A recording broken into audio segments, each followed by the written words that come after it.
Assalamualaikum warahmatullahi wabarakatuh. Perkenalkan, nama saya Asmil Tamara Sormin dengan NIM 2230-2059. Saya prodi bimbingan konseling Islam di UIN Syahada Padang Sidimpuan. Tujuan saya membuat video ini adalah untuk memenuhi tugas magang, yaitu tugas public speaking. Jadi di sini saya bukan hanya untuk sekedar berbicara, tetapi juga untuk menyuarakan sebuah realita yang sering diabaikan, dinormalisasi, bahkan sering dibungkam, yaitu tentang kekerasan terhadap perempuan. Mengenai pembahasan kekerasan, terutama korbannya adalah perempuan, merupakan permasalahan yang sangat serius, bahkan sangat luas, yang sudah terjadi di negara ini maupun di luar negara. Baik dilihat dari segi bentuknya, yaitu kekerasan fisik, non-fisik maupun verbal, dan dilihat dari tempat kejadiannya, yaitu di dalam rumah tangga maupun di tempat umum, dan dalam jenisnya, yaitu pemerkosaan, penganiayaan, dan lain-lain. Dan baik maupun dari pelakunya, yang bahkan terkadang pelakunya itu adalah orang-orang yang masih memiliki hubungan dekat dengan kita. Kekerasan terhadap perempuan merupakan tindak penistaan ataupun pengebirian harkat manusia yang dapat terjadi di semua tingkat kehidupan, baik di tingkat ekonomi, pendidikan, sosial, agama, maupun suku bangsa.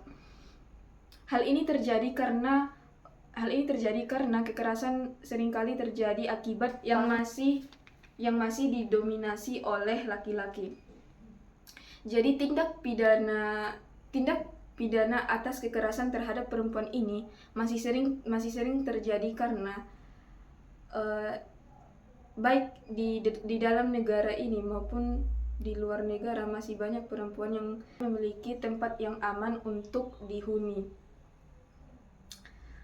Oleh karena itu, dari banyaknya data yang sudah kita lihat, apalagi di sekitar masyarakat yang sering kita ketahui, bahwa ketika kita melihat sebuah kejadian ataupun ketika kita melihat berita di televisi, bahwa kebanyakan berita itu adalah mengenai kasus tentang kekerasan terhadap perempuan, seperti pemerkosaan, pembunuhan, bahkan penganiayaan, sekaligus penelantaran. Maka dari itu, di sini saya akan menjelaskan beberapa faktor yang menyebabkan terjadinya kekerasan pada perempuan. Yang pertama itu gaya hidup yang terlalu sembrono, di mana sekarang itu perempuan tidak terlalu memikirkan pakaiannya. Contohnya itu, perempuan sekarang kebanyakan ingin memakai pakaian yang terbuka, yang tidak menutup aurat.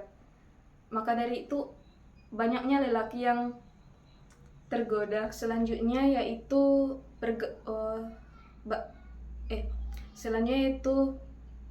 sudah meningkat terjadinya pergaulan bebas antara lelaki dan perempuan, yang dimana yang sudah banyak kita ketahui bahwa lelaki dan perempuan itu bisa saja berteman, akan tetapi masih memiliki batas antara pertemanan mereka. Akan tetapi di zaman sekarang ini, banyaknya perempuan yang berteman dengan lelaki tapi dalam pengaruh yang tidak baik ataupun pengaruhnya yang negatif. Kalau yang positif tidak apa-apa untuk berteman dengan lelaki, tapi kalau negatif itu tidak boleh. Selanjutnya adalah rendahnya tingkat penghayatan atas norma-norma keagamaan bagi anak-anak muda maupun orang dewasa.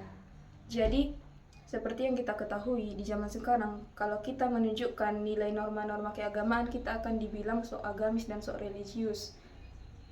Padahal itu untuk menunjukkan bahwa kita masih mengikuti nilai moralitas itu dan nilai norma agama itu untuk tidak terikut ke dalam pergaulan bebas yang tadi saya jelaskan. Dan untuk perempuan lebih banyak mengenali dirinya sendiri untuk tidak terlalu mendekati ke hal-hal negatif. Selanjutnya adalah saya akan menjelaskan yaitu dampak kekerasan terhadap perempuan. Ada beberapa dampak kekerasan terhadap perempuan. Yang pertama adalah dampak fisik, yang dimana serangan kekerasan seksual ini dapat menyebabkan dampak pada fisik korban, yaitu terdapat adanya luka memar yang cukup serius di fisik korban dan pendarahan yang mohon maaf di alat vitalnya, dan kemudian disfungsi tubuh bagian bawahnya yang mungkin dapat menyebabkan kematian.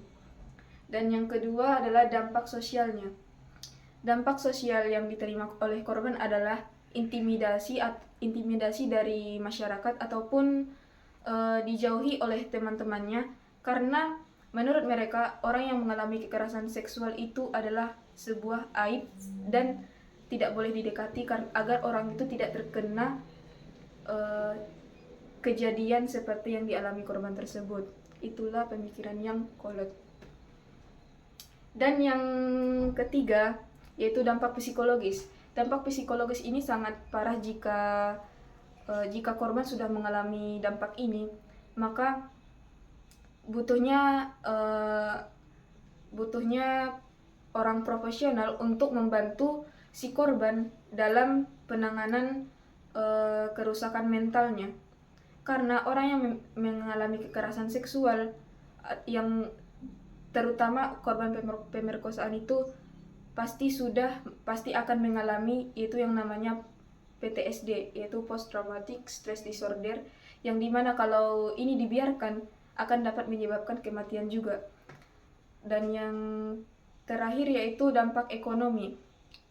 Jadi dampak ekonomi ini juga berlaku bagi korban, yang dimana ketika si korban mengalami luka fisik, otomatis dia pasti akan dibawa ke rumah sakit untuk visum maupun untuk melakukan check up darah dan operasi yang mungkin ada luka yang terlalu serius untuk menutupi lukanya.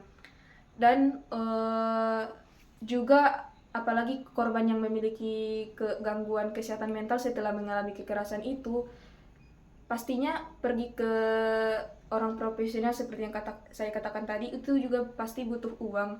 Dan bagi korban kekerasan yang mungkin orang yang menengah ke bawah yang tidak cukup mampu untuk membayar iuran yang mungkin cukup tinggi.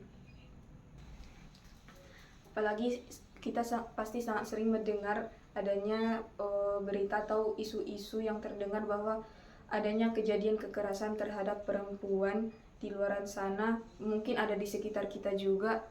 Tapi seperti yang kita ketahui, kebanyakan perempuan ataupun korban yang mengalami kekerasan seksual ini pasti tidak berani berbicara ataupun tidak berani untuk mengadukan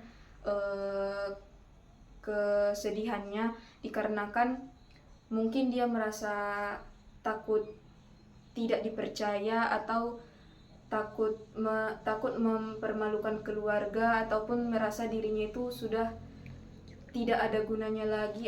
Setiap hari di sudut negeri ini masih ada perempuan yang menjadi korban, baik itu kekerasan fisik, kekerasan verbal, seksual, bahkan kekerasan dalam rumah tangga. Yang menyedihkannya lagi, mereka memilih diam bukan karena lemah tapi karena takut, yaitu takut disalahkan, takut tidak dipercayai, dan takut karena mempermalukan keluarga.